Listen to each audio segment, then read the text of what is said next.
नमस्कार दोस्तों, प्रत्येक रविवार की तरह आज की शाम भी मैं आपके लिए एक कहानी लेकर उपस्थित हूँ। आप इसे ज़रूर सुनेंगे। तो आज की कहानी मैं शुरू करता हूँ। ये कहानी कुछ इस प्रकार है कि एक राजा था।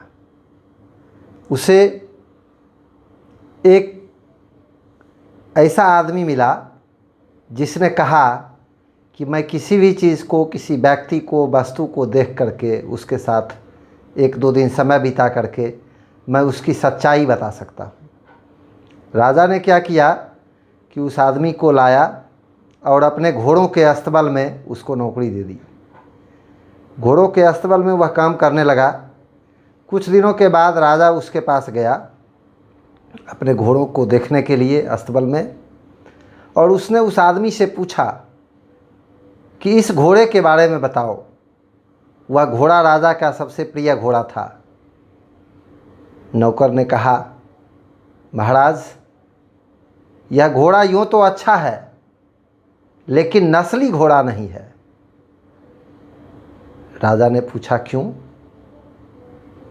उसने कहा कि सबसे पहले आप इस बात का पता लगाइए जिससे आपने इस घोड़ा को खरीदा है।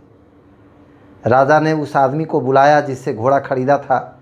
उससे पूछा कि मेरा ये नौकर इस घोड़ा के बारे में कह रहा है कि यह घोड़ा तो है लेकिन नस्ली घोड़ा नहीं है, क्या कारण है बताओ। घोड़ा बेचने वाले ने बताया कि महाराज, इस घोड़े का जब जन्म हुआ तो इसकी माँ मर गई थी और यह गाय का दूध पी करके बड़ा हुआ।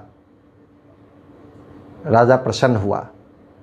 अपने नौकर से पूछा, अच्छा तुम ये बताओ कि तुम्हें यह कैसे पता चला कि घोड़ा नस्ली नहीं है।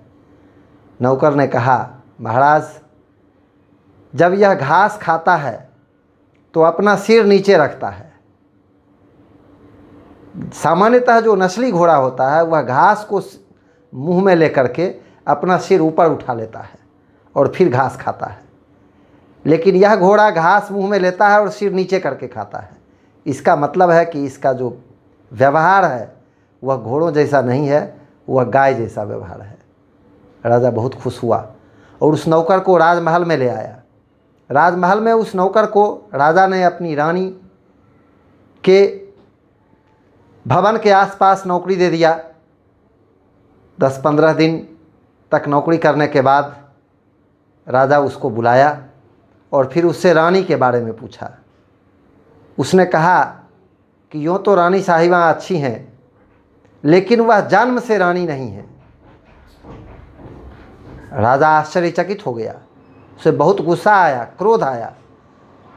उसने अपनी सासू को, माँ को बुला करके, मतलब अपनी पत्नी को, माँ को बुलाया और उससे पूछा कि सच्चाई क्या है, आप बताइए। उस औरत ने कहा, जी महाराज, मेरे घर में मेरी बेटी का जन्म हुआ था और बेटी के जन्म के साथ ही आपके पिताजी ने हमसे रिश्ता तय किया था, लेकिन संयोग से वह लड़की मर गई और हम लोग चाहते थे कि राज परिवार से हमारा संबंध बना रहे, इसलिए हमने अपने घर में काम करने वाली एक दाई से उसकी बेटी को गोद ले लिया था। राजा ने नौकर से पूछा, तुम्हें यह कैसे पता चला कि रानी जो है वह जन्मजात रानी नहीं है, पैदाइशी रानी नहीं है, खानदानी रानी नहीं है? उसने कहा कि देखिए, यूँ तो ये इस देश की महारानी हैं, लेकिन अपने नौकरों के प्रति जो इनका व्यवहार है वह अच्छा नहीं है, वह रईसों जैसा नहीं है। ये सबको बुरा भला कहते रहती हैं। इसी से मुझे इस बात का पता चला। राजा बहुत खुश हुआ और नौकर को अपने साथ रख लिया।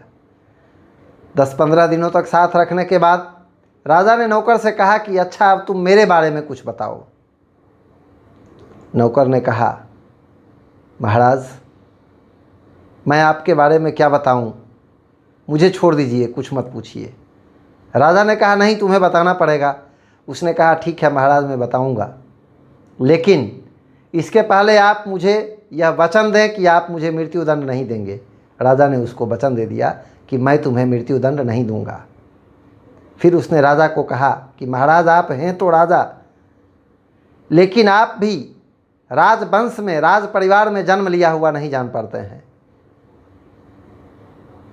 आप राजा बन गए हैं, आपका भाग्य ऐसा था कि आप राजा बन गए हैं, लेकिन आप भी पैदाइशी राजा नहीं मालूम पड़ते हैं, राजपुत्र नहीं मालूम पड़ते हैं। राजा को क्रोध आया। आप समझ सकते हैं किसी राजा को कोई कह दे कि आप पैदाइशी राजपुत्र नहीं हैं, उसको कितना क्रोध आएगा। उसने अपनी माँ को बुलाया, माँ से पूछा, माँ बताओ, ये नौकर कह रहा है कि मैं पैदाइशी राजपुत्र नहीं हूँ, सच्चाई क्या है? उसकी माँ ने कहा, हाँ बेटा, ऐसा है कि मेरी कोई संतान नहीं थी और मैंने एक चरवाहे से तुम्हें गोद लिया था। राजा सन्न रह गया। उसने उस नौकर से पूछा, बताओ तुम्हें कैसे पता चला कि मैं पैदाइशी राजकुमार नहीं हूँ, राजपुत्र नहीं हूँ? उसने कहा, महाराज, मैं 15 दिनों से आपके साथ हूँ और मैं देखता हूँ कि आप जब भी खुश होते हैं तो लोगों को भेड़ बकरियाँ, खाने पीने का सामान उधार में बांटते हैं, खुश होकर उसे उपहार में देते हैं। यह राजा का व्यवहार नहीं है, राजपुत्र का व्यवहार नहीं है। राजा तो खुश होकर के हीरे मोती जवाहरात बांटा करते हैं, लेकिन आप तो भेड़ बकरियां और खाने पीने का सामान बांटते हैं। इसी से मुझे समझ में आ गया कि आप राजपुत्र नहीं हैं। राजा बहुत खुश हुआ। अब आपके मन में आ रहा होगा कि मैं यह कहानी क्यों सुना रहा हूँ, इस कहानी का क्या आशय है? इस कहानी का आशय यह है कि आज कोरोना का दौर चल रहा है।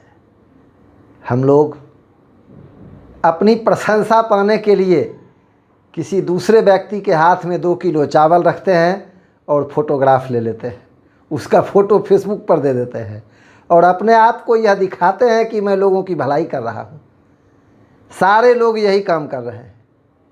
ऐसा नहीं है कि वो 2 किलो चावल, 5 किलो चावल, आधा किलो दाल, 2 किलो सब्जी किसी को दिया तो दिया, उसको भूल जाइए, उसका फ़ोटो मत खींचिए। उसका फ़ोटो खींच करके हम लोग क्या करते हैं, फेसबुक पर डाल देते हैं और दूसरों को दिखाते हैं कि देखिए मैं ऐसा काम कर रहा हूँ। यह राज प्रवृत्ति, राजपुत्र वाली प्रवृत्ति नहीं है, यह देने की प्रवृत्ति नहीं है, यह आत्म प्रशंसा की प्रवृत्ति है। अगर आपको आगे जाना है, भविष्य में कुछ करना है, देश के लिए कुछ सोचते हैं, तो इस तरह की ओछी मानसिकता वाली काम न करें। आप किसी को कुछ दें तो चुपचाप दें, उसको फेसबुक पर न डालें कि मैंने इनको कपड़ा दे दिया, मैंने इसको कुछ खाना खिला दिया, मैंने इसको 2 किलो चावल दे दिया। धन्यवाद।